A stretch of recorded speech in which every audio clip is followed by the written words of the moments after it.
espectadores de Canal 45. Hoy tenemos el placer en este programa que editamos, Guadalquivir 25, de tener con nosotros a un gran jurista y sobre todo a un gran andaluz como es Antonio Manuel Rodríguez Ramos. Hola.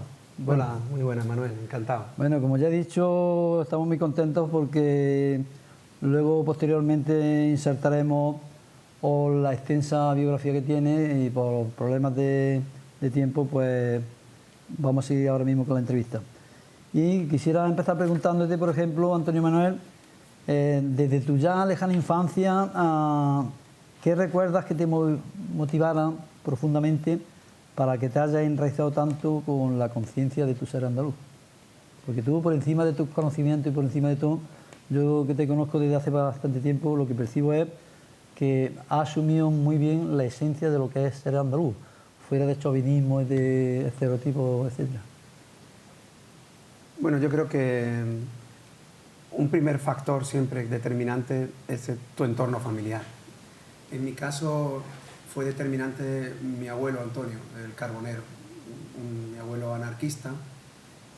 Fue capaz de inculcarme quizá lo que no pudo inculcar a sus hijos. Es decir, muchos de sus hijos padecieron esa muerte civil de los hijos de represaliados por el franquismo, y se llega a la paradoja de que sus hijas o sus hijos, mi madre, pues no tuvo la conciencia ni social, ni la conciencia democrática, ni la conciencia revolucionaria que sí tuvo mi abuelo y que sí fue capaz de inculcarme a mí, simplemente transmitiéndome la necesidad de justicia social. Yo creo que la justicia social, la reivindicación social, es el ADN del ideal y de la identidad andaluza. Es muy difícil, siempre muy complejo definir qué es ser o no ser andaluz, qué es tener o no tener conciencia andaluza. Pero hay algo que va en el propio código genético de cualquier andaluz, que es la de la reivindicación social, la de no soportar la desigualdad. Y además la de no en distintas épocas ha estado eso presente, ¿verdad? ¿Perdón? En distintas épocas ha estado eso presente. Siempre que hay un pico de resurgimiento de la conciencia andaluza, va hilvanada a una reivindicación social. Siempre que hay una situación intolerable, el problema de Andalucía, o la virtud de Andalucía, porque en este caso no sabemos si es una virtud o un defecto, es que el umbral del dolor andaluz es altísimo. Es un pueblo que tiene un enorme nivel de resiliencia, de resistencia, porque ha hecho de la resistencia su propia forma de ser. Sí. El hecho de que cualquier embate político, cualquier embate de conquista se haya resuelto con la asunción de los valores del conquistador sin renunciar a los valores identitarios de lo andaluz, ha hecho que la resistencia sea el ser andaluz. Por eso es verdad que el umbral del dolor es muy alto y está justo en una frontera que se llama dignidad. En el momento en que se traspasa la dignidad es cuando salta como un resorte la reivindicación identitaria, que, como digo, va siempre, siempre unida a la reivindicación social. Y yo creo que fue esa reivindicación social de mi abuelo, de los valores libertarios, que están también en el propio himno de Andalucía, en la propia conciencia, lo que me hizo darme cuenta de que no se puede ser andaluz si no vas reivindicando igualdad social. Por supuesto. Y desde tu juventud, Antonio Manuel, a nivel organizativo, también te pregunto, ¿qué pasos diste por primera vez encaminado a la defensa de nuestra tierra andaluza, pero de una manera concreta? Porque tú has participado en muchísimas organizaciones, ¿verdad? Sí, la verdad es que sí. Bueno, yo tengo la certeza, cada vez que pasa el tiempo se confirma, de que las causas unen lo que los partidos parten, y que lo que necesita Andalucía suelen ser causas que unan. Y lo que yo he hecho a lo largo de mi vida ha sido defender causas que entendía nobles, que entendía justas, en defensa de los intereses. Que merecía la pena brincarse, ¿verdad? Como siempre se empieza en lo local. Yo empecé en mi pueblo, yo soy de Almodóvar del Río, y lo primero que hice fue pues organizar ciclos culturales e implicarme muchísimo culturalmente, en concreto en el Ateneo de Almodóvar y con una asociación que entonces se llamaba Piedra Viva, pero básicamente porque es muy difícil ser andaluz si no eres del lugar donde resides. No hay nada más andaluz que ser de tu ciudad. Fíjate que si tú le preguntas a cualquier otro pueblo, ¿tú qué eres? Dice, yo soy vasco, yo soy catalán. Y sin embargo un andaluz suele responder, yo soy de Córdoba, yo soy de Granada. Sí. ¿Y eso por qué? Porque Andalucía siempre fue un anficcionado de pueblo, siempre fue un país de ciudades, siempre. La bética no fue nada más que una reproducción de la estructura poblacional que siempre había tenido Andalucía, es decir, ese país de ciudades, ¿no? Que después se vuelve a reproducir con las taifas andalusíes, que lejos de ser sinónimo de debilidad, es el sinónimo más grande de fortaleza. Y que ya en la antigüedad existió la Confederación de Ciudades-Estado de Tarteso. Es que siempre, ese ha sido el modelo andaluz, de entendernos, el del país de ciudades. Entonces, claro, es muy difícil no conocer la esencia de Andalucía si no conoces la esencia de tu propio pueblo, del lugar donde vives, ¿no? Claro. Y además yo creo que eso es una deuda que tenemos todos pendientes con nuestro propio pueblo, por una razón muy simple y no sé si vamos a estar de acuerdo, Sí. pero en este intento permanente de extranjerizar nuestro pasado, en este esfuerzo permanente de colonizarnos, haciéndonos creer que la historia no nos pertenece, A nosotros. cada pueblo tiene una historia que es como si fuera un palimpsesto, con muchísimas capas, pero siempre hay una tendencia a parar cuando llegamos concretamente a la Bética. Como si después de la Bética fuese ya la verdadera historia y antes de la Bética no hubiera historia.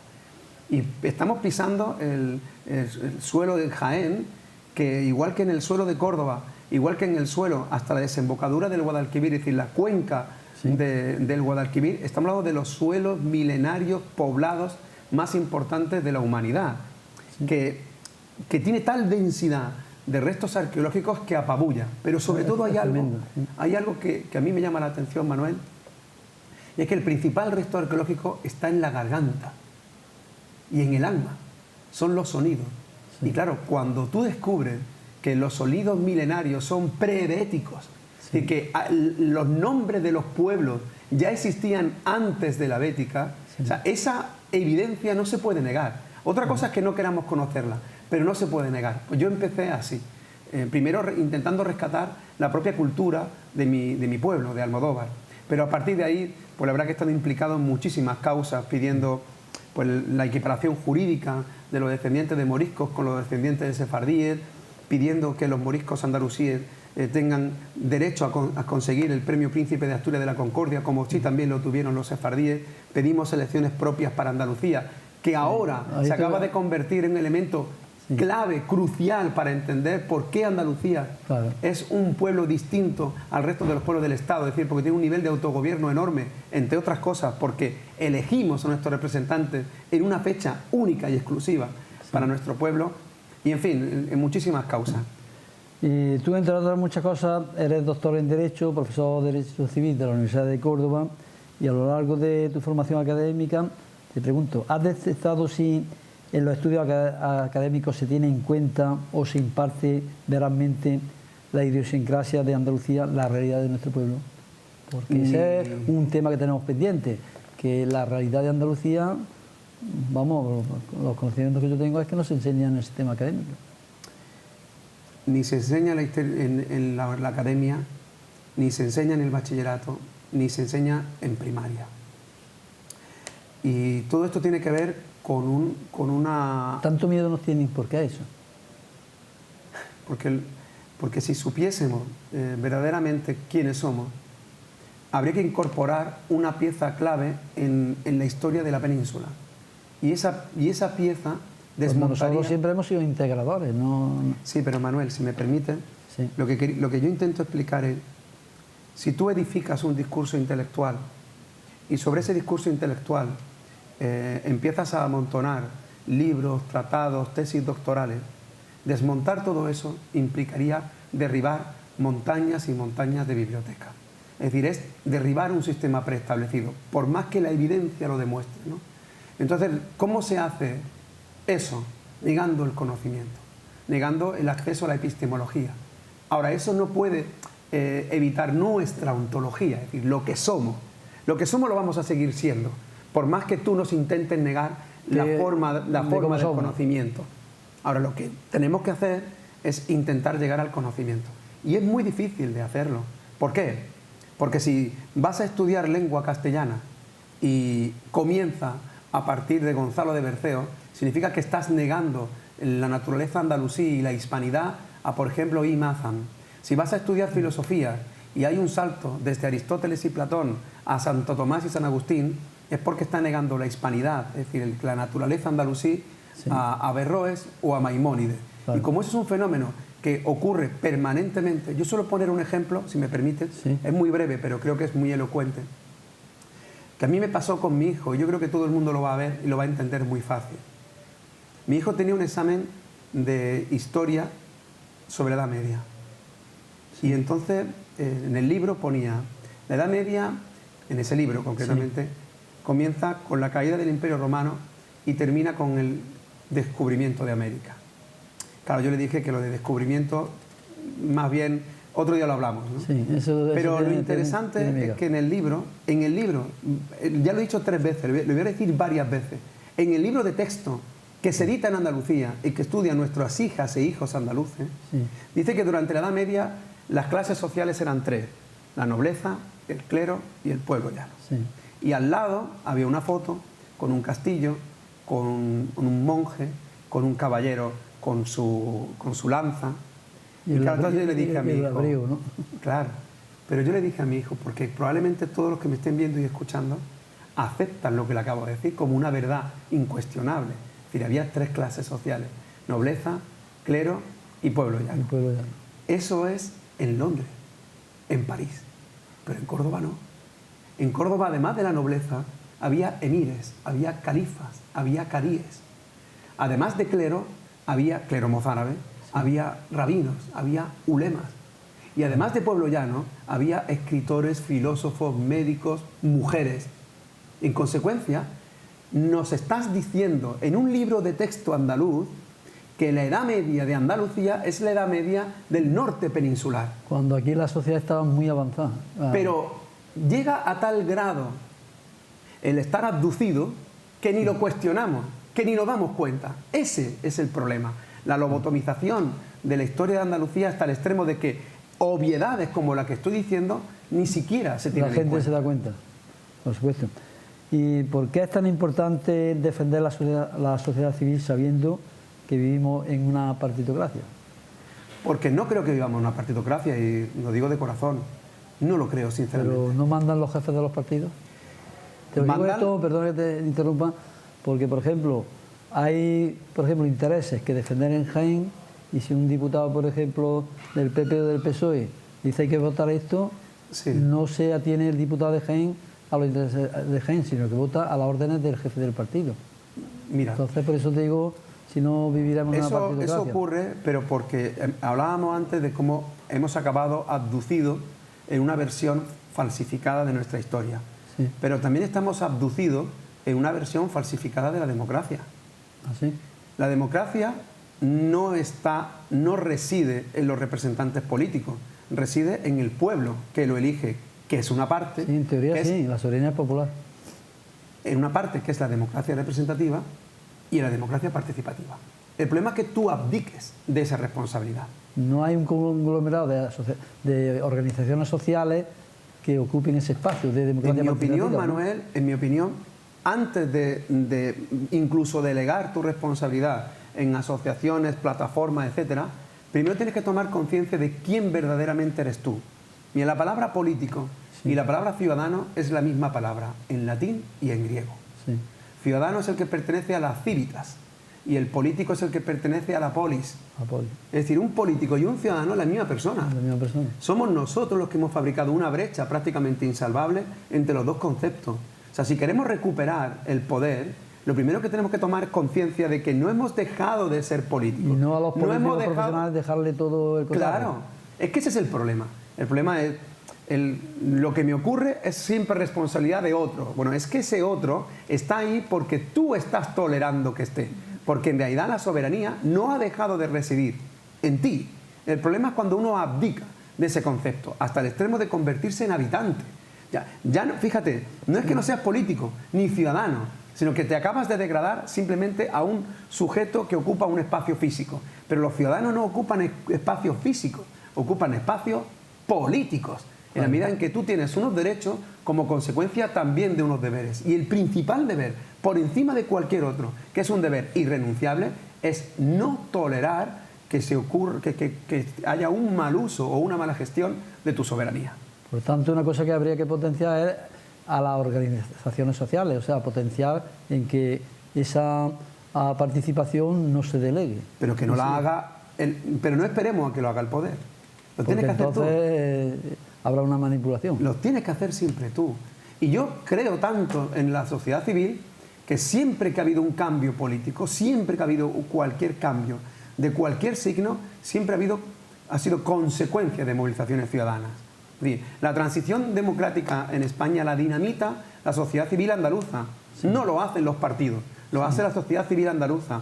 El estado actual de cosas en la tensión territorial entre el gobierno central y Cataluña es como consecuencia de la movilización ciudadana en Cataluña, no como consecuencia de la decisión de uno o dos políticos. Sí, sí. Es decir, quien cometa el error de atribuir lo que está ocurriendo en un determinado pueblo a uno o dos sujetos está también cayendo en esa trampa, en la de creer que la democracia reside en dos o tres políticos o en dos o tres partidos. Eso es completamente falso. No es el ciudadano que está participando. Es el ciudadano. Tú no puedes vendar el mar para no verlo. Claro. Y es el pueblo el que se moviliza, tanto para decir que no quiere A o no quiere B, o para decir que quiere B o que quiere A. Sí. Y por eso es tan necesario articular los mecanismos democráticos para que sean los pueblos los que se manifiesten democráticamente. Y si no es así, es el pueblo el que lo exige. Tú y yo, que participamos conjuntamente en la plataforma por unas elecciones propias, fuimos los que movilizamos a la ciudadanía y cambiamos la conciencia social para que la gente se diera cuenta de una evidencia que no veía. Y es que las elecciones andaluzas se estaban solapando a las elecciones generales. Y el discurso andaluz se podían hacer independientes de la otra. Es que tenían que hacerse independientes. Porque Andalucía pertenece al mismo rango que las comunidades históricas a las que se concedió ese rango simplemente porque así lo quiso la Constitución. Andalucía es el único pueblo que lo consiguió por sí mismo. Y por eso tiene una mayoría abrumadora de votos. Pero por eso tiene un estatuto aprobado en referéndum y no un estatuto que se aprueba en el Congreso. Y por eso tiene un parlamento y no una asamblea regional. Por eso tiene un patrimonio constitucional, es decir, sus estatutos tienen el rango de cartas constitucionales como cualquier otro Estado federal. Y por eso tiene elecciones propias. Mientras que en las demás se celebran conjuntamente con las municipales. Sin embargo, te voy a poner un ejemplo que a mí me da mucha pena y es, por ejemplo, la bandera andaluza está reconocida a nivel del estatuto y también la Constitución la reconoce, la bandera andaluza, ¿no? Sin embargo, ¿por qué alcaldes, por ejemplo, como el de Jaén, capital del PP, pone en una plaza significativa de Jaén un banderón grande de España, que bueno, yo lo puedo ver mejor o peor, pero si fuera acompañada de la bandera andaluza? Y aquí, donde estamos en Andújar, en la plaza del Ayuntamiento, un banderón de España, pero no está acompañada de la bandera andaluza. ¿Es que la bandera andaluza acaso es una bandera apátrida, es una bandera que no está reconocida? Porque bueno, ¿dónde queda la congruencia? Normalmente la culpa de muchos de los males sociales no lo tienen las banderas. Las banderas ahora están siendo acusadas injustamente y son pobres trapos inocentes que no tienen la culpa. La culpa son de los que arrojan mensajes de odio, de intolerancia o de exclusión a cada uno de los símbolos. Y uno de los grandes problemas de la identidad española, España, para quien quiera, con todo el respeto, es o no es una nación. En cualquier caso es un Estado y en cualquier caso es una noción, que es lo que yo quería explicar. El problema es qué noción se tiene de España. Y claro, la noción nacional católica del españolismo es la que nace del exterminio del distinto. Es decir, yo soy español porque no puedo ser distinto. No puedo ser musulmán, no puedo ser judío. Es decir, la identidad, el mito fundacional del nacionalcatolicismo español nace precisamente sobre el exterminio del distinto. Las pruebas de lo que estoy diciendo son tan apabullantes que después de la conquista de América, España no trae en sus barcos nada más que oro, pero no vienen ni siquiera los indígenas. Es decir, indígenas que sí estuvieron en Francia, en el Imperio Británico, en el Imperio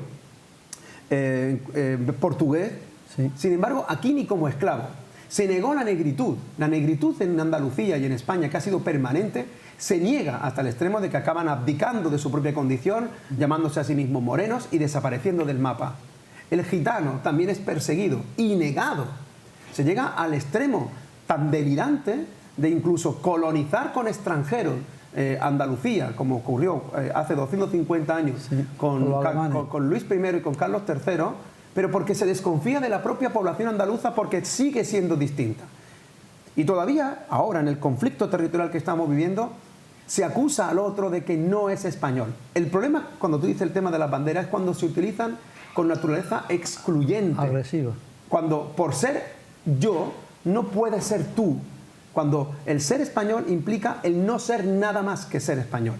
Un militante y simpatizante de Vox, que es Fran Rivera, sí, en la Plaza de Toros de Bilbao, se negó a poner las banderas con los colores de la Ikurriña de Euskadi, sí, y cogió los colores de la bandera de España. Fíjate que estamos en un contexto que no es incuestionable por españolista, que es una plaza de toros, sí, pero niega poner las banderas de Euskadi porque no entiende que esa bandera es ser española.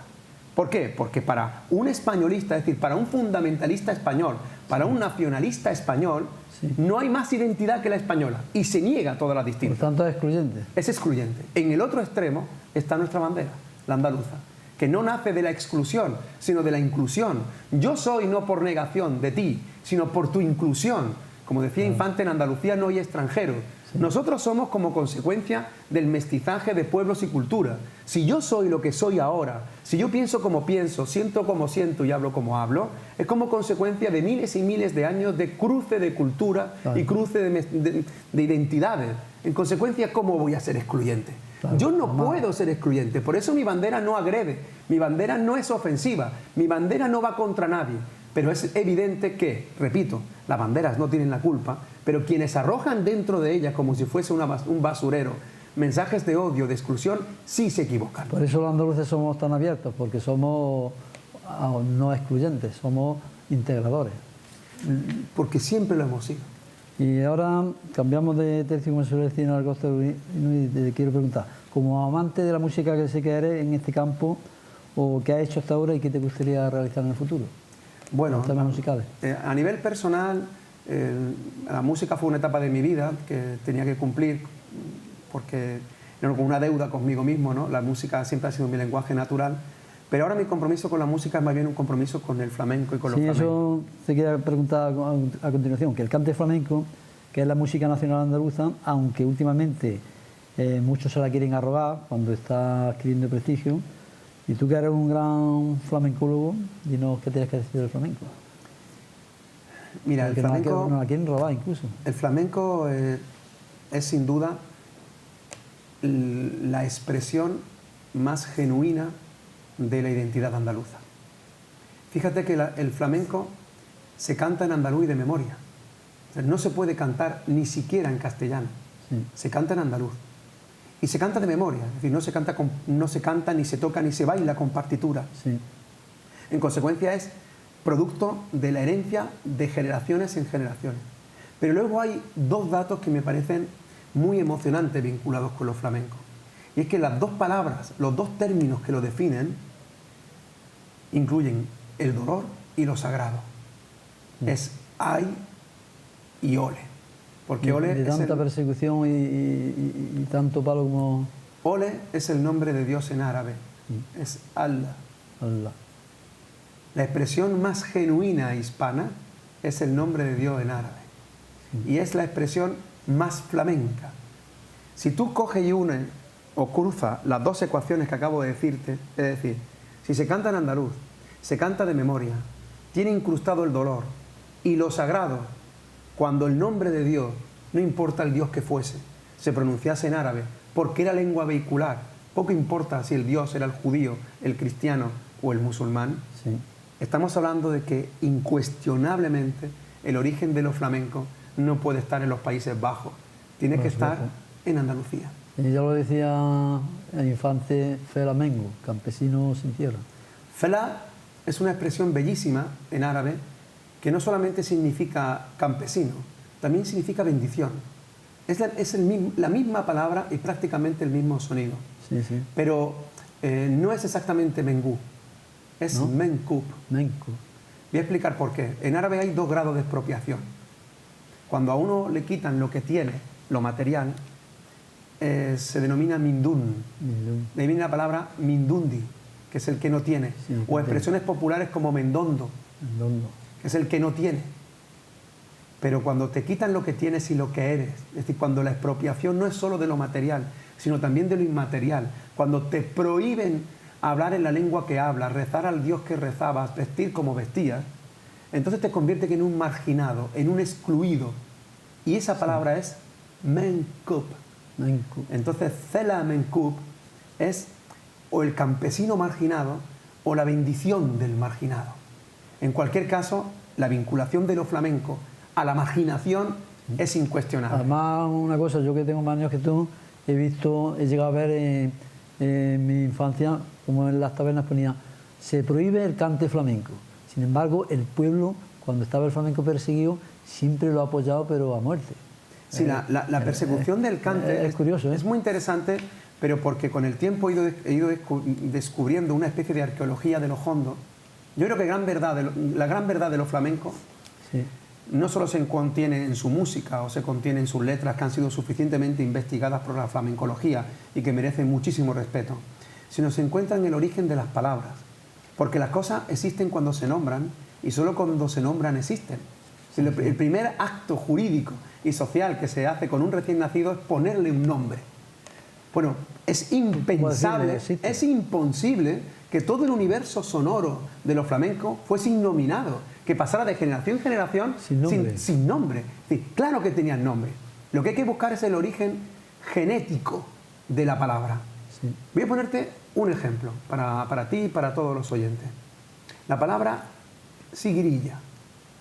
Seguirilla no puede venir de seguirilla, porque la seguirilla castellana ni tiene la misma métrica, ni tiene la misma rima.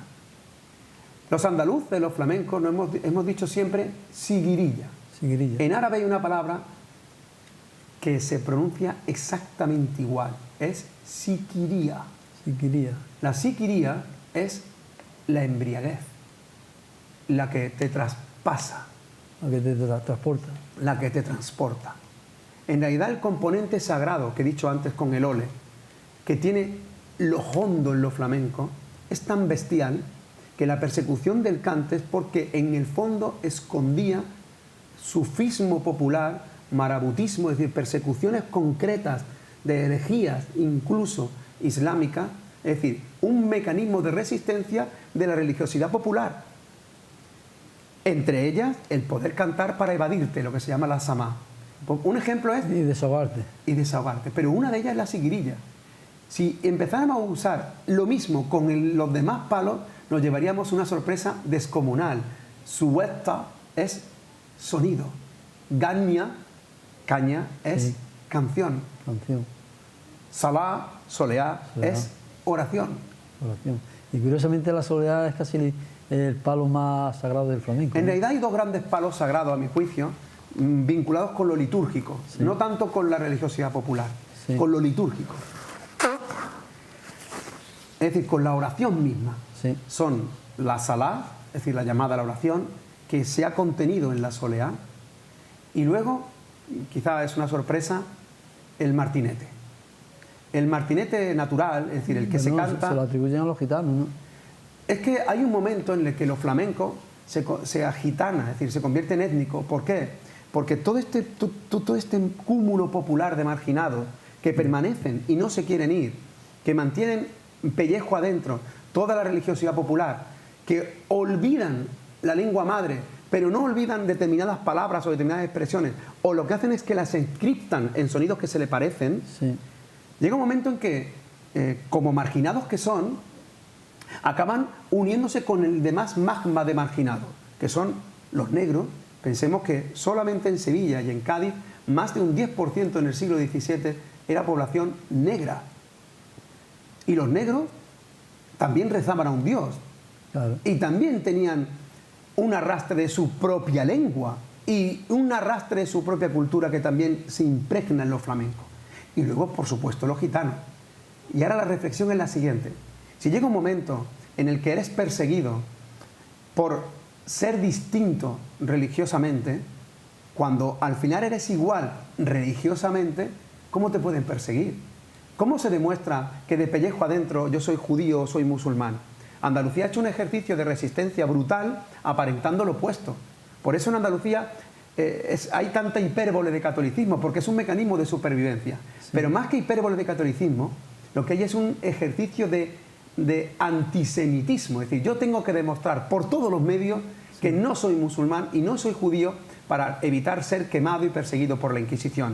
¿Y eso cómo se hace? Se hace comiendo cerdo por la mañana, por la tarde, por la noche, yéndote de jarana. Haram en árabe es lo prohibido. Quien se va de jarana se va de lo prohibido, se va a beber vino. Por eso en la Alpujarra se criaban tantos cerdos, tantos marranos. Pero en toda Andalucía. Para aparentar. Pero no en la Alpujarra, en toda Andalucía. Sí. El error que se ha cometido es el de convertir todo esto en una cuestión étnica, que es lo que estaba intentando explicar. Sí. Cuando llega un momento en que tú ya eres igual, religiosamente hablando, ¿en qué soy distinto? En que ya hay una atribución étnica. Y claro, hay un momento, especialmente en el siglo XVIII, en el que todo ese magma es considerado gitano. Uno de los hechos más determinantes de la historia contemporánea de Andalucía, más olvidado, más injustamente olvidado, es la prisión general de los gitanos. Es increíble que la gente no sepa que a mediados del siglo XVIII se da una orden de prisión general para todos los gitanos y que los gitanos son... inhumano totalmente, ¿eh? Las gitanas son trasladadas a Málaga para que, en una cuestión puramente nazi, no pudieran aparearse como animales con los gitanos machos y dar descendencia. Y fíjate qué tratamiento más inhumano y más animal. Sí. Pero a los hombres son utilizados como mano de obra gratuita en San Fernando, en Cartagena y en el Ferrol. Este hecho, que es de persecución del distinto, con el permiso del obispo de Oviedo, que consiguen una licencia del Vaticano para que puedan ser apresados dentro de las iglesias, y se llega a la gravedad tan brutal, de que a un parricida, a un delincuente, no se le podía apresar dentro de la iglesia, pero a un gitano sí. Por eso los gitanos todavía en el siglo XXI, cuando piden en la puerta, pero no entran. Sí. Y por eso todavía hoy los gitanos en el siglo XXI se cuelgan todo el patrimonio que tienen encima, lo convierten en oro y se lo ponen en la muñeca o en el cuello, pero porque no quieren que se lo quiten. Sí, la verdad que sí. Bueno, de las muchas actividades que has realizado hasta la fecha, ¿de cuál te sientes más satisfecho y cuál un poco te gusta menos? Bueno, de lo que me siento más satisfecho es de ser padre y de ser esposo, sin lugar a dudas. Es decir, el tener la tranquilidad de tener una familia, que es en realidad mi matria. Claro. Eso lo he aprendido de mis padres y con el paso del tiempo cada día valoro más la importancia que tienen mis padres en mi vida, ¿no? Además, yo creo que la persona no se puede proyectar a más si no tiene una base familiar buena, ¿verdad? Y yo lo creo así. Entonces pues, me siento muy feliz pues, de tener 2 hijos, de tener una esposa a la que amo y una familia a la que quiero, ¿no? Eso de lo que me siento más orgulloso. De lo que menos, yo no creo que me tenga que sentir, permíteme, a lo mejor, esto es lo que verdaderamente creo. Yo no me siento ni orgulloso de A ni fracasado por B. Decía Lemmings que el que hace cosas se equivoca a veces y el que no hace nada se equivoca siempre. Entonces, intentar lo que tú crees, para mí nunca ha sido motivo de fracaso. Siempre es un intento. Más que nada motivo de corrección, en tu caso puede ser, ¿verdad? Te sirve para seguir aprendiendo, para que el alma se te encalle, pero no para que la blindes. Tenía un amigo que me decía, tienes que blindar el alma, no, porque entonces nos equivocamos, ¿no? Yo prefiero, hay un dicho popular que dice, piensa mal y acertarás, ¿no? Yo prefiero pensar bien aunque me equivoque. Y sigo creyendo en que no puedo confiar en nadie si primero no confío yo. O sea, de manera que mi forma de ser va a seguir siendo la misma, es la de seguir luchando por lo que creo. Quizá en el momento en que uno se señala, en el momento en que uno da un paso adelante y se coloca en público, en ese momento ya estás predispuesto a que uno te diga que está mal, a otro que te diga bien. Pero en este siglo XXI digital, donde el activismo parece que es sentarte en una silla y dar un me gusta en Facebook, en realidad así no se cambian las cosas. Eso no vale las nada. Cosas se cambian dando ese paso y asumiendo el enorme coste que eso supone. Es verdad que he hecho muchísimas cosas y las sigo haciendo. Ahora mismo pues hay 5 o 6 trincheras que tengo abiertas y eso me provoca un enorme desgaste personal, porque es verdad que el activismo te quita de algo que para mí es clave, que es la pausa, la calma, el poder escribir, porque al final todo esto es como escribir en el agua. Que es muy necesario también. Claro, es que al final lo que te queda es lo que has escrito. Y esta misma entrevista al final será efímera y habrá gente que te vea y la quitará, o habrá gente que ni siquiera te vea y se perderá. Pero lo que no se pierde es lo que has podido reflexionar y escribir. Sí. Entonces quizás yo he hecho en falta todo eso, pero el problema está, y eso lo decía también Blas Infante. A Blas Infante le pasó algo parecido, salvando enormemente las distancias, por favor, ¿no? Muchas veces no dormía con tal de dejar su Pero escrito. es que, claro, es que Blas Infante no pudo escribir más porque estaba plenamente implicado en el activismo porque hacía falta. Claro. Y en un tiempo como en el que vivimos, donde la reivindicación andaluza es tan urgente, donde en un contexto como en el que estamos viviendo nos intentan equiparar a un dualismo entre España y Cataluña como si Andalucía no existiera, es decir, el que yo tenga que soportar con dolor, ver cómo en las casas en las que habitualmente habían estado vinculadas con el nacionalcatolicismo castellano haya banderas españolas como si fuese una antítesis de lo otro, eso me duele, pero mucho más me duele que en las casas más humildes esa bandera, la andaluza, no salga. Vale. Porque eso es realmente lo que me preocupa, porque la verdadera reivindicación en Andalucía, en un contexto como este, es la reivindicación de la diversidad. Vale. Y la de decir, yo creo en un proyecto común, yo creo en un Estado común, pero que respete a los pueblos. Vale. Y mi pueblo es el pueblo andaluz, igual que respeto al pueblo catalán. Lo que no puede ser es que tú me impongas una identidad que niegue las identidades de los pueblos. Claro. Entonces, la reivindicación de esa bandera, especialmente de la gente más humilde, es lo que verdaderamente más me provoca. Y eso nos tiene que empujar a, primero, a ser muy autocríticos. Es decir, ¿qué ha ocurrido en Andalucía para que 40 años después de un hecho de la magnitud del 4 de diciembre, ahora esa bandera parezca revolucionaria? Esa es una primera reflexión. Y la segunda es si nos tenemos que quedar cruzados de brazos ante eso o quedarnos mirando como espectadores. Yo creo que no. Yo creo que tenemos que volver al espíritu del 4 de diciembre. Permíteme que te diga esto, Manuel, y que les lo diga a todos los oyentes, sí. Porque para mí esto es muy importante. El espíritu del 4 de diciembre no fue una reivindicación esencialista, ni de concepto.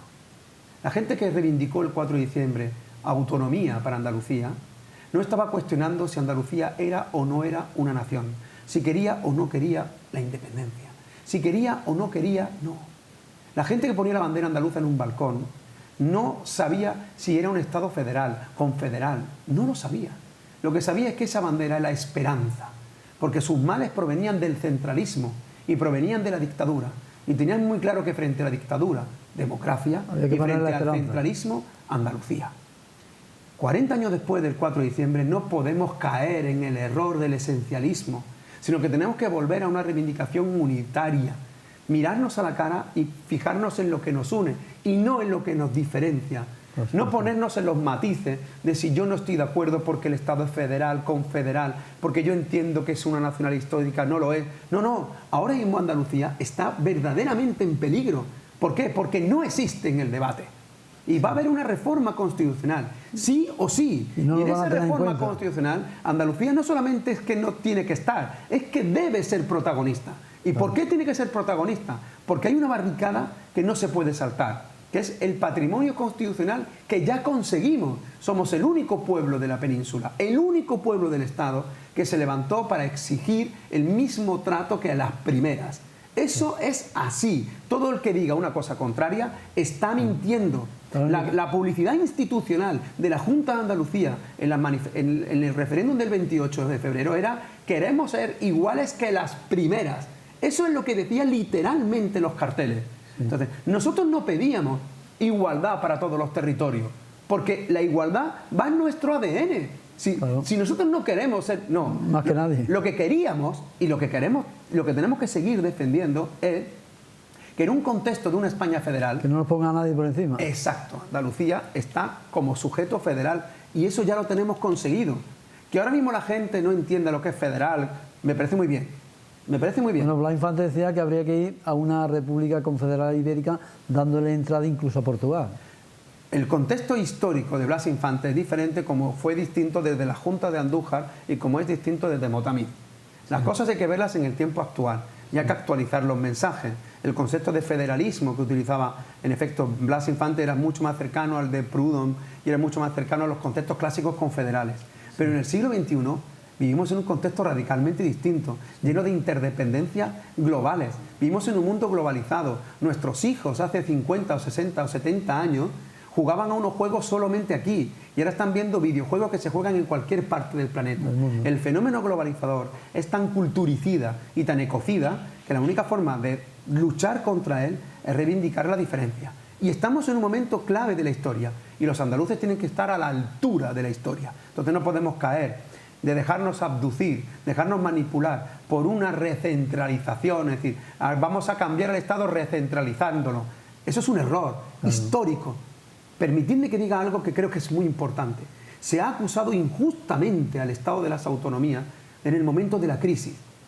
Este Estado español nuestro, que es asimétrico por definición, porque tiene dos comunidades autónomas que son confederales, que es asimétrico por definición, porque hay unas comunidades que tienen derechos civiles propios y otras no, y que a la vez soporta un Estado centralista, que es el de las diputaciones, que está solapado con los anteriores, ese Estado se permitió el lujo de gastarse 60.000 millones de euros para salvar a los bancos, mientras quienes salvaban a las personas eran las que les tenían las competencias, las autonomías. Es que Andalucía es la competente en sanidad, en educación, en empleo.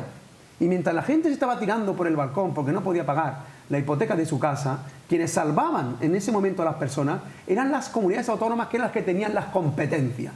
¿Que se tuvieron que endeudar? Claro, porque eran ellas las que tenían las competencias. Mientras las diputaciones tenían superávit o el Estado central se gastaba el dinero en salvar a los bancos que eran los que desahuciaban a la gente. Entonces no perdamos el norte, precisamente aquí, en el sur peninsular. Lo importante es darnos cuenta que las administraciones más cercanas son las que mejor cuidan a las personas y que es normal que las administraciones coincidan con las memorias colectivas. Nadie cuestiona que Andújar tenga que ser el ayuntamiento. ¿Por qué? Porque Andújar es una unidad histórica. Nadie cuestiona que sea Andalucía.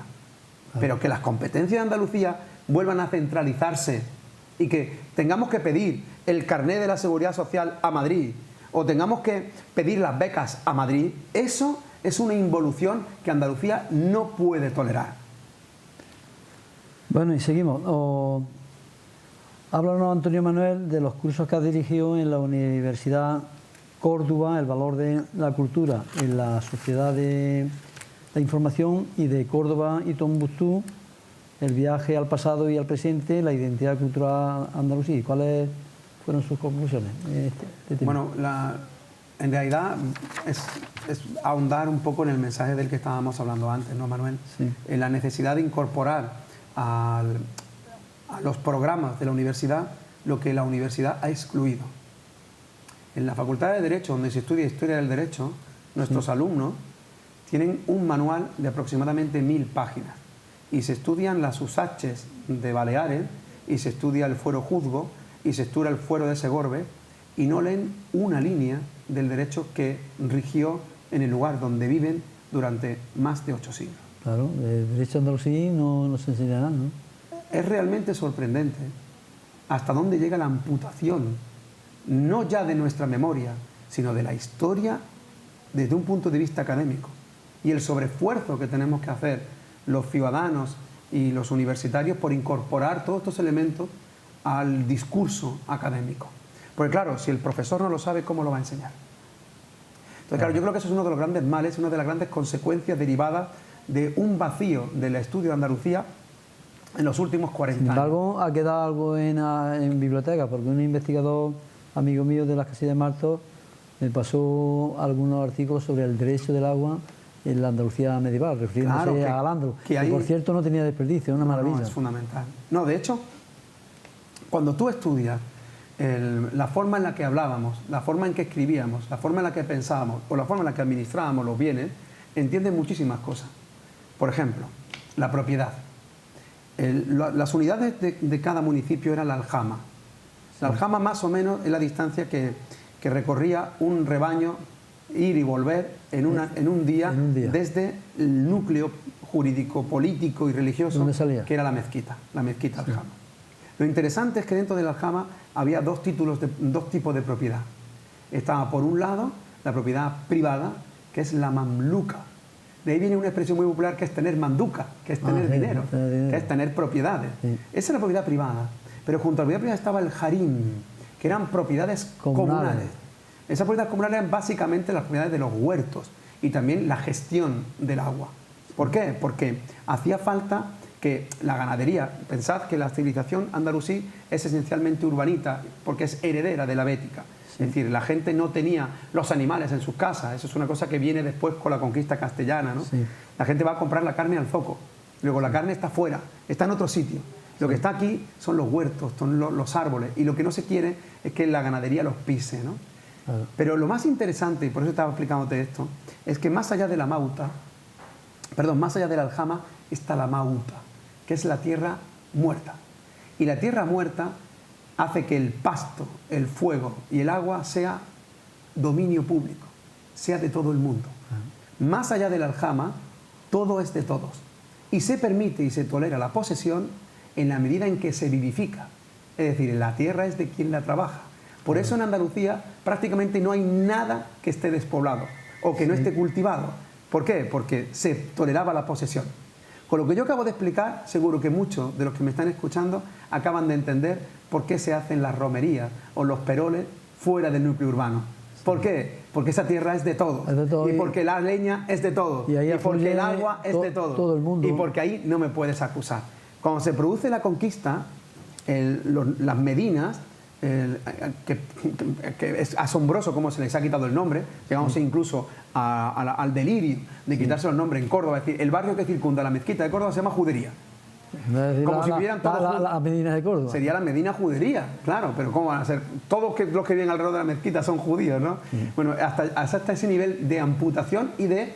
Pero sobre esto hay también una gran falacia porque realmente la sociedad de Andalusí, que como tú sabes había una gran tolerancia, el judío residía donde sus recursos económicos se lo permitían. Y habría judíos que residían en el centro de la ciudad y otros extrarradios. Claro, pero como cualquier otro ciudadano. Mayormente el nombre de judería viene de los prolongos que hacían los castellanos, claro, que lo encerraban en guetos. Claro, las morerías que surgen todavía incluso después que las juderías nacen después de la conquista. Claro. Pero hay un elemento urbanístico que no se suele estudiar y me parece muy interesante a raíz de lo que me has preguntado de lo del derecho, ¿no? Sí. Y es que con la conquista los que acaban ocupando los núcleos de poder, que sí, ya son castellanos, no hay una repoblación, sino una población. Es decir, la mayoría de la gente no se evapora, ni se tira al mar, ni se va. ¿Que hay gente que viene? Pues por supuesto, son los conquistadores, pero hay una población, no una repoblación. Pues estos nuevos pobladores que ocupan las medinas y los núcleos de poder, acaban ocupando los adarves y las callejuelas, que las convierten en pasillos y a las plazas en patios. Exactamente. ¿Y por qué? Porque necesitan esa distribución urbanística por dos razones. Para pavonear su poder, es decir, porque fíjate todo el poder que tengo, que acabo de ocupar prácticamente todo el centro de la ciudad, y porque necesito un sitio donde colocar mis caballos, mis cerdos, mis ovejas, algo que es absolutamente opuesto a la tradición andalusí. Sí. Y eso explica por qué en muchísimos núcleos urbanos han desaparecido las callejuelas, porque ahora son pasillos de las casas. Sí. Y también explica por qué en Córdoba, por ejemplo, se abren los patios, porque en la memoria ha quedado que eran plazas públicas. Claro. Y aunque son patios, no puedo cerrar la puerta. Y lo abro para que venga todo el mundo. Y bueno, quería preguntar también, para ti, ¿qué es la libertad de pensamiento? La libertad de pensamiento es una condición necesaria del ser humano. Sin libertad de pensamiento no existe el ser humano. Decía Séneca que no hay esclavitud más vergonzosa que la voluntaria. Es decir, renunciar a la libertad de pensamiento es reducirte inmediatamente a la condición de esclavo, que es renunciar precisamente a la condición humana. De hecho, a algunas personas que les da miedo a pensar libremente, es la sensación que yo tengo a veces. Mira, Manuel, porque la represión ha sido tan brutal que eso está anidado en la amígdala casi del cerebro de los seres humanos y prácticamente se hereda. Todavía yo escuchaba a mis abuelas, ¿por qué lo mataron? Porque pensaba distinto. O porque era un hombre de ideas. Fíjate qué cosa más apabullante. Porque era un hombre de ideas. Es decir, por tener ideas. Y claro, ese temor ancestral al libre pensamiento hace que quien reivindica la libertad sea revolucionario y quien reivindica la memoria sea revolucionario. Fíjate que este pueblo, Andalucía, ha hecho de la libertad sumisión y de la memoria olvido. Y hemos sobrevivido así, haciendo eso, precisamente eso. De forma que es urgente y necesario reivindicar la libertad de pensamiento, porque eso es reivindicar la humanidad. Claro. Y Antonio Manuel, tu trabajo como presidente e impulsor de la laicidad de la Mezquita Catedral de Córdoba y como presidente que ha sido de la plataforma contra la inmatriculación de la Iglesia Católica en el templo de tu ciudad y en otros muchos ámbitos, a todos nos ha impresionado. Explica cómo ha sido este proceso. Bueno, porque realmente, te digo de verdad, hay que tener valor para enfrentarse a cierto abuso de la Iglesia Católica. Bueno, en primer lugar, voy a intentar matizar algunas cosas. En primer lugar, esto no es una cuestión contra la Iglesia Católica. Es una cuestión de reivindicación hacia los poderes públicos para que ejerzan su responsabilidad pública. Luego, en segundo lugar, tampoco es con la Iglesia. Yo creo que es interesante distinguir Iglesia de jerarquía católica, igual que distinguir sociedad de representantes políticos. Porque Iglesia es Asamblea de los Cristianos. Claro, porque en la Iglesia hay muchísima gente cristiana, católica, que es gente de bien y que no tolera esto. O sea, yo soy portavoz de la plataforma Recuperando, que es la plataforma estatal para la recuperación del patrimonio inmatriculado por la Iglesia. Y con nosotros están pues, redes cristianas populares, comunidades cristianas populares, cristianos de base, que no entienden esta apropiación indebida del patrimonio público. Porque esto, repito, no es una cuestión confesional, es una cuestión de defensa del patrimonio público. Lo que ha ocurrido, sencillamente, es que la jerarquía católica, repito, no la Iglesia, a la que respeto profundamente, la jerarquía católica ha utilizado normas franquistas que equiparaban a la Iglesia con la administración y a los obispos con notarios para acudir al registro y autocertificarse bienes que no estaban a nombre de nadie. Pero, por ejemplo, en el caso de la Mezquita de Córdoba, a los obispos de la época tuvieron que pedirle permiso a Carlos I. Bueno, tendría una titularidad estatal, ¿no? Claro, pero eso, en el caso de yo es que quiero que quede claro que esto no es un problema que se circunscribe a la Mezquita de Córdoba. La Mezquita de Córdoba es, digamos, la punta del iceberg. El iceberg, sí. Aquí lo que ha ocurrido es que a partir de 1998 Aznar permite la inmatriculación de los templos de culto. Hasta entonces no se inmatriculaban porque las normas que provenían de un Estado confesional, que era el franquista, entendía que Iglesia y Estado era la misma cosa. Y sobre todo porque la inmensa mayoría de los templos de culto siempre fueron bienes de todos, de dominio público, no bienes patrimoniales de la administración, sino de todos, porque todos habían construido, todos habían... esfuerzo. Claro. Es decir, cuando se quema un retablo, es todo el pueblo, sea católico o no sea católico, ¿qué más da? El que organiza una verbena para que se pueda recobrar el retablo. Sí. Porque es un bien que nos pertenece a todos y porque la mayoría de las veces son bienes que están asentados sobre otros bienes que estuvieron asentados sobre otros bienes. Es decir, son bienes sacres que siempre han sido bienes de dominio público. Pero eso lo cambia Aznar.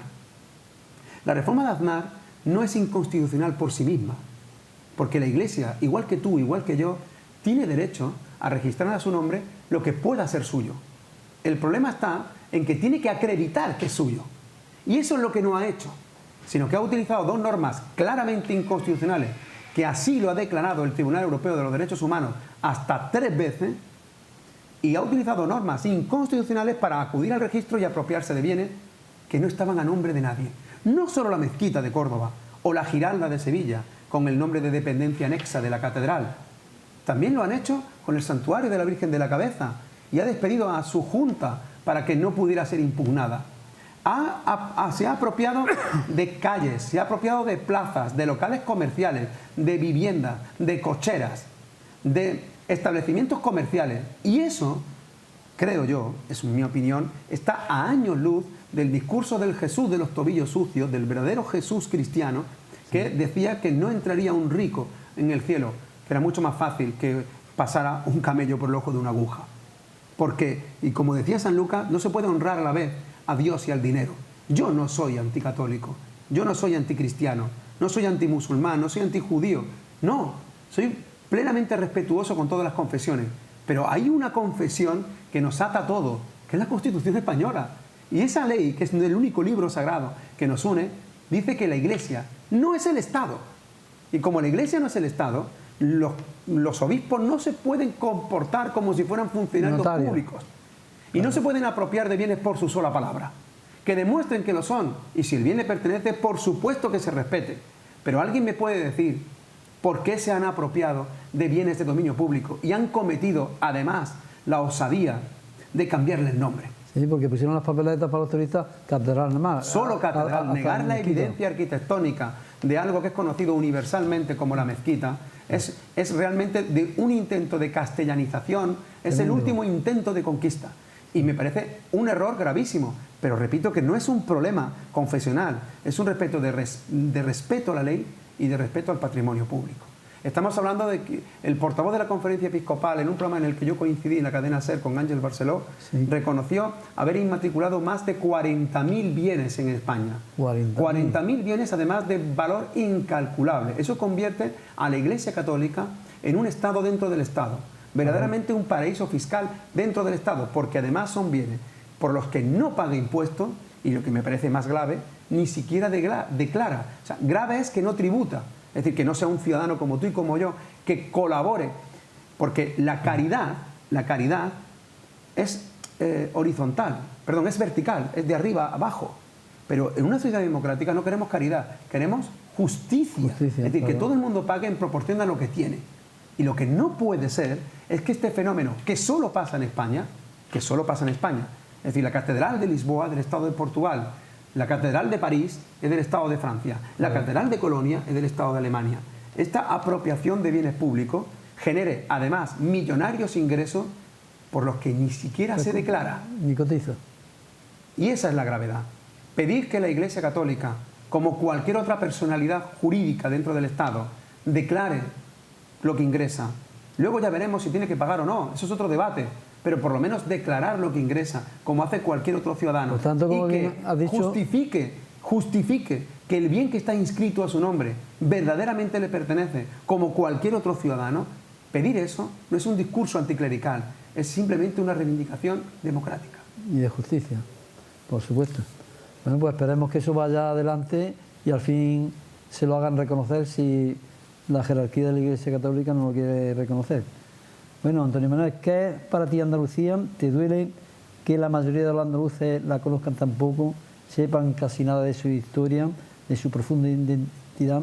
Y te pregunto, ¿qué habría que hacer para revertir esta situación? Porque es lamentable, realmente, teniendo un pueblo que tiene los orígenes históricos más antiguos de Occidente, de Europa, y que estemos en esa situación. Bueno, no es un problema fácil de solucionar, porque como te decía, hay una hegemonía cultural que ha predispuesto una serie de hitos que se dan por verdades y que son evidentemente falsos. Es decir, hay una amputación de nuestra memoria que hemos consentido. He puesto el ejemplo antes de cómo hemos acabado creyendo que la estructura social de nuestra Edad Media es la estructura social de quienes nos conquistaron. Yo creo que Andalucía tiene que asumir lo que verdaderamente es decir, que es una sucesión continuada de culturas y que hoy vivimos en el siglo XXI. También me parece muy importante. En segundo lugar, no podemos tener una visión ni nostálgica ni melancólica del pasado. El pasado, decía Giorgio Agamben, que es irreparable, es decir, no podemos pedir volver a lo que no. Tenemos que ser lo que somos, teniendo conciencia de lo que fuimos. Claro. Eso es la verdadera reivindicación. Para recoger lo bueno del pasado. Claro, y utilizarlo como paradigma para el presente. Pero eso no puede utilizarse con, digamos, con la añoranza de una historia que fue. No, es que Andalucía es. Y nos podrá doler más o menos, y a cada uno le podrá doler más o menos. Pero Andalucía es lo que es hoy. Entonces, hay que actuar sobre eso. Y yo creo que ese es el primer punto de partida. Actuar sobre eso. Sobre lo que es. Pondré un ejemplo. Han pasado 40 años de las manifestaciones de 1977. No estoy hablando de un hecho de la Edad Media, no estoy hablando de un hecho de la prehistoria, estoy hablando de un hecho de la historia contemporánea. ¿Y qué es reciente? Pues bien, cada 4 de diciembre en los colegios los niños celebran el Día de la Constitución porque están de puente. El que se haya ocultado la fecha más luminosa de nuestra historia reciente es culpa de la educación andaluza. Y es muy difícil que tú le pides a un niño que sea consciente de lo que es, si el día más luminoso de su historia está celebrando otra cosa, claro, respetable y que hay que celebrar. Pero el 6, celebremos el 6 de diciembre y la Constitución, claro, española, como un triunfo de la transición democrática, no con todas sus luces y sus sombras. Pero el 4 de diciembre, entonces, ¿cómo es posible que 40 años después no haya un reconocimiento institucional del 4 de diciembre por el Parlamento de Andalucía? ¿Cómo es posible? O sea, el Parlamento de Andalucía tiene que reconocer el 4 de diciembre. Y ahora ruego, por favor, a todos los esencialistas que no miren si es para reconocerlo como Día del Pueblo, Día Nacional, Día... No, que se reconozca. Porque el problema está en que no se ha reconocido.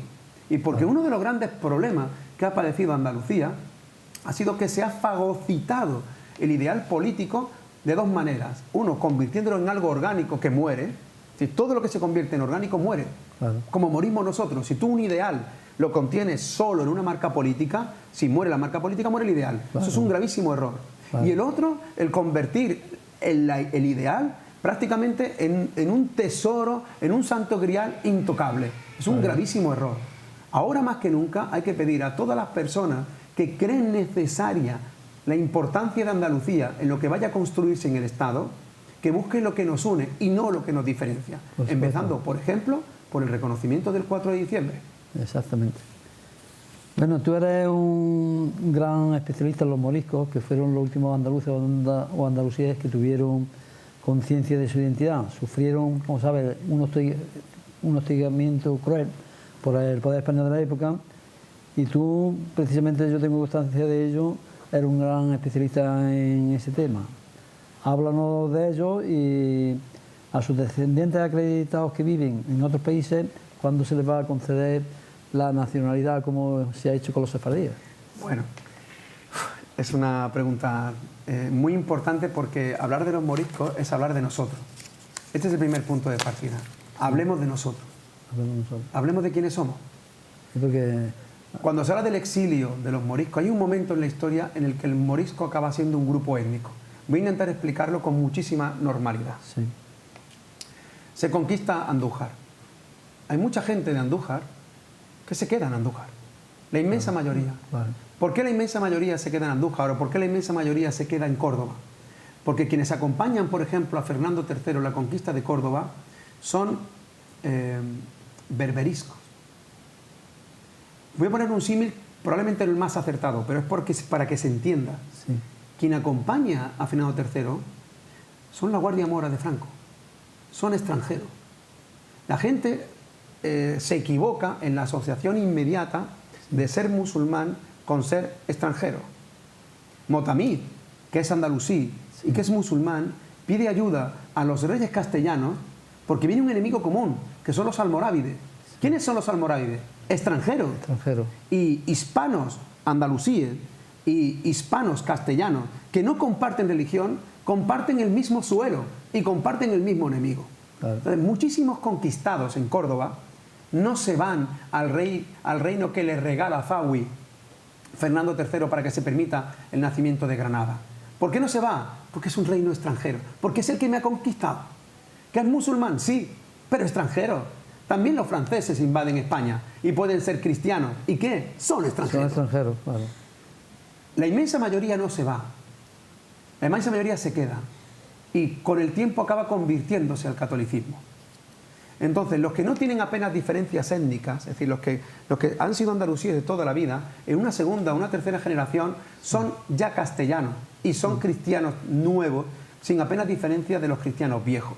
Exactamente igual que Josep Montilla, que es un señor de Fernán Núñez que acaba siendo presidente de la Generalitat de Cataluña. ¿Qué más da? Y además, al ser la raza la misma, no se distinguen tampoco. Pues es que no hay diferencia.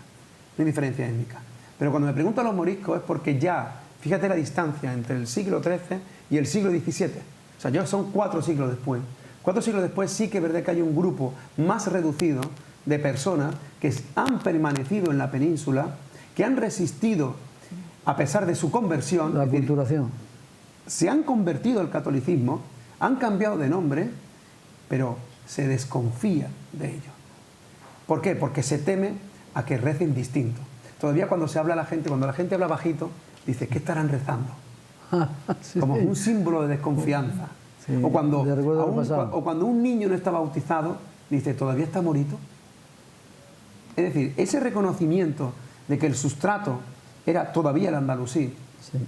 es el que provoca la persecución del morisco. Entonces es verdad que hay muchos moriscos que se van. Las primeras oleadas se van ya antes, se van en el siglo XII, en el siglo XIII, fundamentalmente en el siglo Muchos XV. vuelven incluso después de haber Muchos seguido. vuelven. Y los que se van, en muchos casos, si se van antes de la conversión, mantienen el apellido andalusí, y si se van después de la conversión, ya llevan un apellido castellano. Por eso hay muchos en el norte de África que se llaman Coboch o se llaman Vargas, Sí. porque son Vargas o Cobo. Sí. Pero hay mucha gente que se llama de Luya o que se llama porque es de Loja. Sí. Pero también hay mucha gente que se llama el Aquel, que es el conocimiento, o se llama Chacho. Es decir, no tiene nada que ver. Han mantenido su apellido andalusí. Sí. Quiero explicar con eso que hubo dos exilios. Hubo un exilio exterior de hermanos andalusíes, igual que hermanos marranos, es decir, hermanos judíos, a los que sí se le ha reconocido su hispanidad, y sin embargo a los hermanos andalusíes, a los hermanos moriscos que se fueron, distintos de los que nos quedamos, que somos nosotros, Sí. y los que hicimos ese ejercicio tan descomunal de antisemitismo y esa hipérbole de catolicismo para salvarnos, pero significaría reconocer que en España un elemento identitario clave fue el andaluz.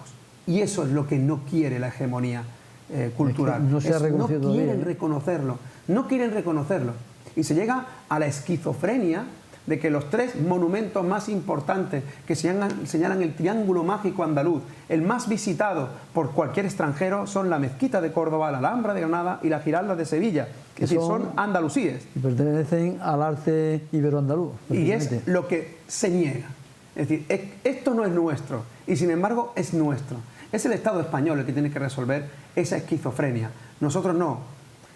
Lo que ocurre es que en los años 70 hubo un momento de eclosión cultural donde aquello se normalizó de una forma fantástica. Y en el ecosistema se respiraba todo eso. Ser andaluz era ser moderno. Y gustarte Triana, o gustarte Alameda, o gustarte Mezquita, Medina Zahara, leer a Antonio Gala o ir a una obra de Salvador Tábora, era ser moderno. Sí. El problema es que ahora se ha producido una involución con este aplastamiento de la historia. Yo creo que hay que recuperar la modernidad de la reivindicación de ser lo que eres, y eso precisamente ahora en el que estamos viviendo en un momento clave de la historia de la península. Dentro de 100 o 200 años, cuando se miren los libros, no quiero que a mi pueblo, que es el andaluz, se le identifique ni con los que pidieron el a por ellos en Cataluña, ni con quienes apoyaron a Rajoy en la investidura, ni quien los apoyaría en una presunta aplicación de un 155. O sea, hay muchísima gente en Andalucía que, desde el respeto que merecen todas las diversidades de todos los pueblos del Estado, pedimos diálogo para que se resuelva, diálogo, y pedimos un cambio de Estado en todo caso, porque el modelo del 78 hace mucho tiempo que murió, y quien se encargó de matarlo fue precisamente Andalucía en el 77 y después en el 80, y ahora ha certificado su defunción la movilización en Cataluña. Negar esa realidad, anclarse en que la solución es la ausencia de solución, a intentar aplicar la Constitución como si fuese un fósil. Las casas hay que reformarlas. O sea, conservar una casa no es mantenerla en formol, es reformar la pared, reformar la cocina, reformar el suelo. Claro. Esta Constitución tiene que reformarse para adaptarse al siglo XXI. Tiene que reformar el modelo territorial. Y yo no quiero que cuando la historia nos examine, Andalucía no esté a la altura de donde tuvo que estar. Bueno, y en esto tiene mucho que ver la pregunta que te voy a hacer ahora, es que en los últimos tiempos en Andalucía han proliferado muchas asociaciones, pero tenemos la desgracia de que hay poca colaboración entre ellas, poca unidad de acción. ¿Asociaciones a qué te refieres, Manuel? Asociaciones de la sociedad civil, bueno, culturales, de todo tipo.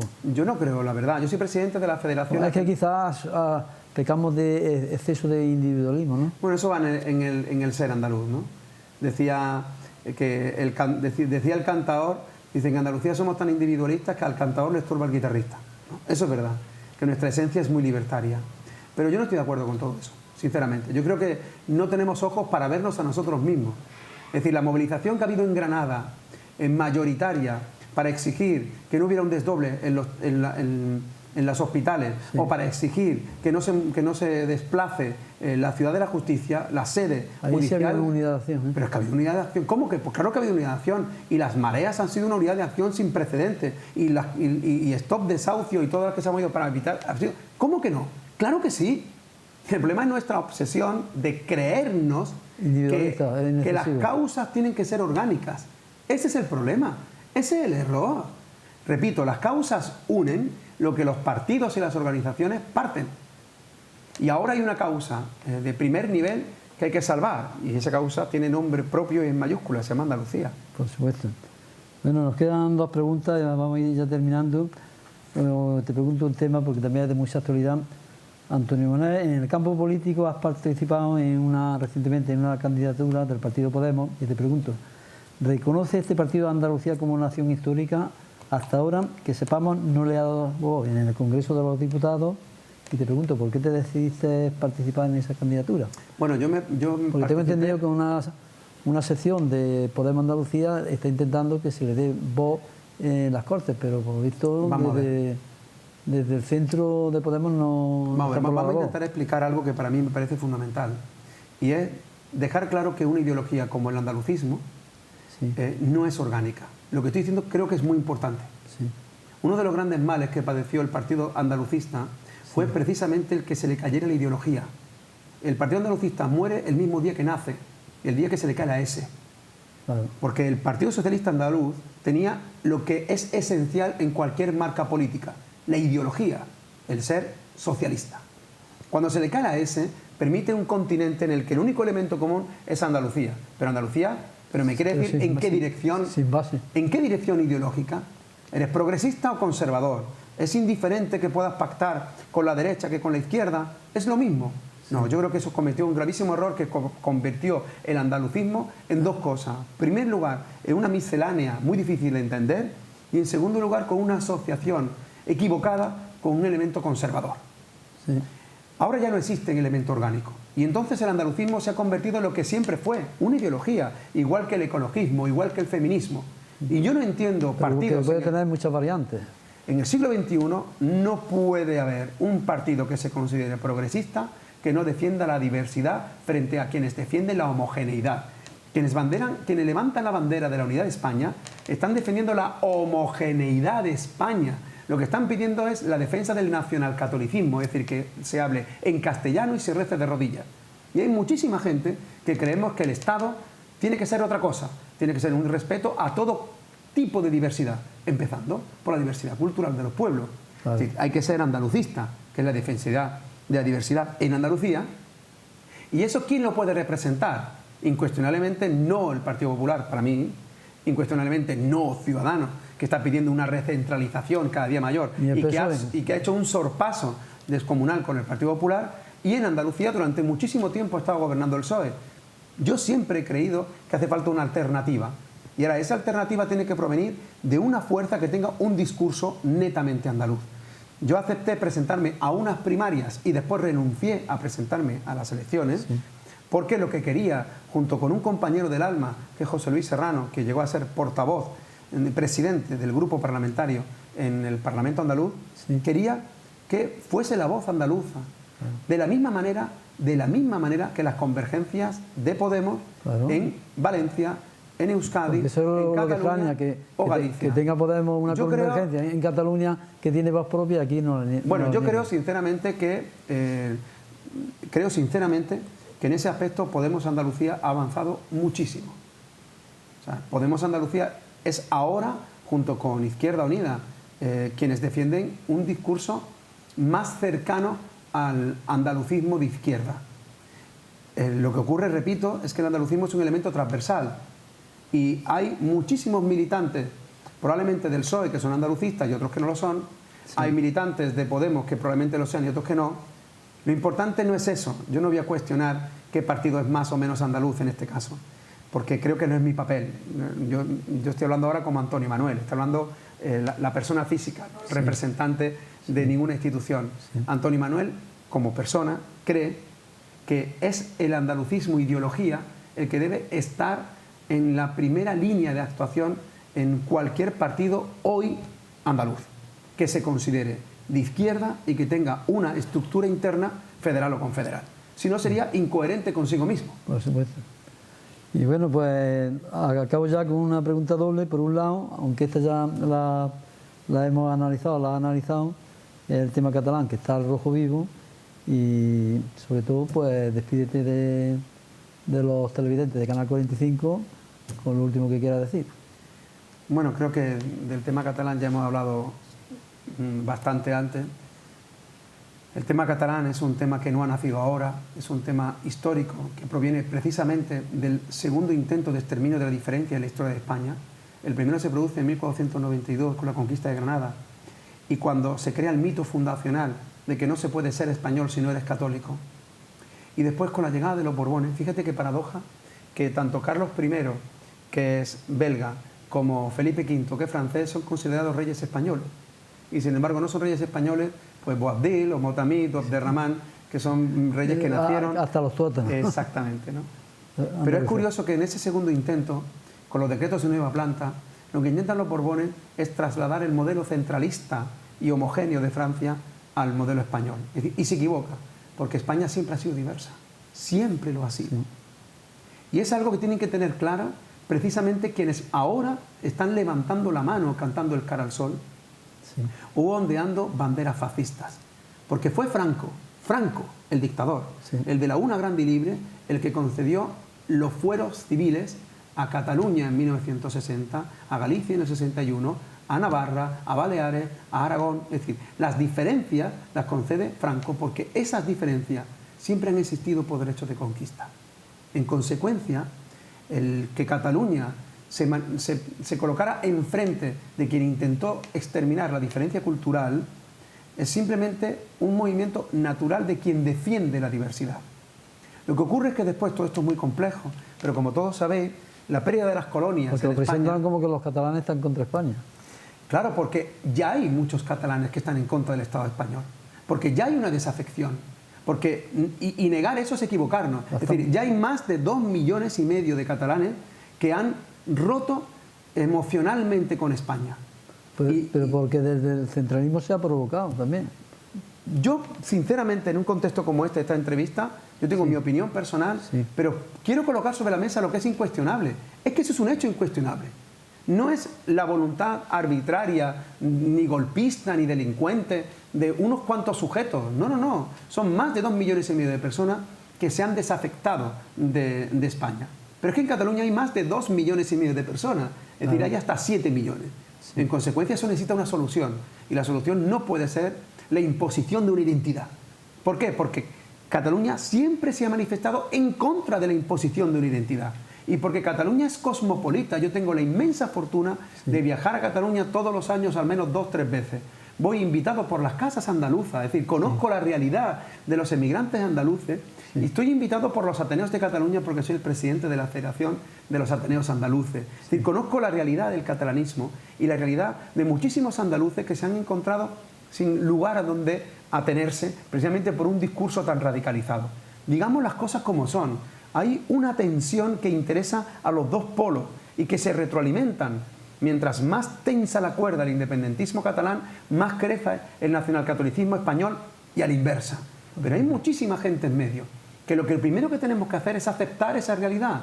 2,5 millones de catalanes se han desafectado del Estado español. No solo esa generación, esa y la que le sigue, esa y la de sus hijos. Entonces habrá que buscar una solución. La solución no puede ser la no solución. La solución no puede ser imponer por la fuerza, no. La solución tiene que ser un referéndum legal, pactado, con todas las garantías. Claro. ¿Que para eso hace falta dialogar? Por supuesto, hace falta que se dialogue. Y ahora, que ese diálogo sea público, con las puertas abiertas. ¿Por qué? Porque lo que no voy a permitir como andaluz es que de ese diálogo salga un nuevo encaje en el que se discrimine a los andaluces. Entonces el mensaje, en mi caso, es muy claro. Diálogo para un referéndum pactado y que con Andalucía no se juega. Es decir, por supuesto hay que reformar el Estado. Eso hay que hacerlo sí o sí, independientemente de la solución al problema catalán. Pero que el problema catalán no condicione el modelo de Estado. Es decir, que la reforma constitucional, si es que se quiere hacer para un encaje no vaya en contra económico de en Andalucía. Cataluña, no vaya en contra de los derechos colectivos que hemos adquirido con sudor y sangre, porque incluso murió Manuel José García Caparrós hace 40 años. Exactamente. Bueno, pues hemos llegado, queridos televidentes de Canal 45, al final de esta entrevista. Te damos muchísimas las gracias por estar aquí. Antonio Manuel Rodríguez Ramos, pues es una persona, como habrán visto por lo que ha hablado en esta entrevista, que no solamente conoce a Andalucía, sino la siente y la lleva profundamente en el corazón. Por tanto, te damos muchísimas las gracias de que hayas accedido a esta entrevista. Y nosotros nos despedimos de todos ustedes hasta un nuevo programa. Gracias por escucharnos.